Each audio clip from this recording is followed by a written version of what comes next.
Terrifying video shows the moment a man attempted to drive his car through a crowd of protesters in Washington state before exiting his vehicle and shooting one demonstrator with a handgun.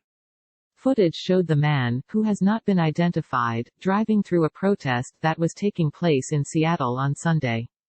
The vehicle is seen speeding down a road where George Floyd protesters were peacefully demonstrating. He eventually comes to a stop as protesters run toward his vehicle.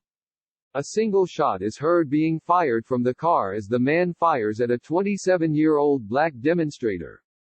The bullet strikes the victim, named as Daniel, in the arm and sends him crashing to the ground. He was caught on camera being assisted by medics from the scene with a tourniquet on his arm. He said he knew the gunman. He said, "I catch him and I punch him in the face. I hear the gunshot go off in my arm. My whole thing was to protect those people down there." Dozens of screams are heard as the man then rushes out of his vehicle brandishing the weapon.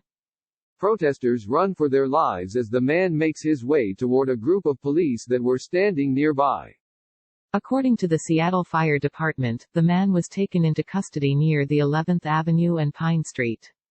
The victim was taken to Harborview Medical Center in stable condition after medics were seen treating him before helping him to his feet.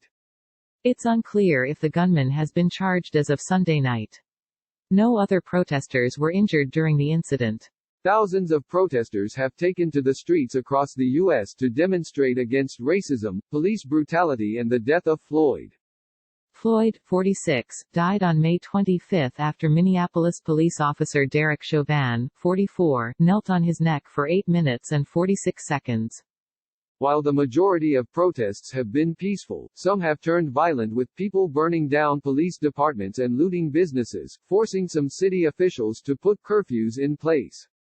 Within the past few days, protests have largely been peaceful, prompting officials to lift those curfews. National Guard troops have also been leaving major cities after being called in to help quell riots.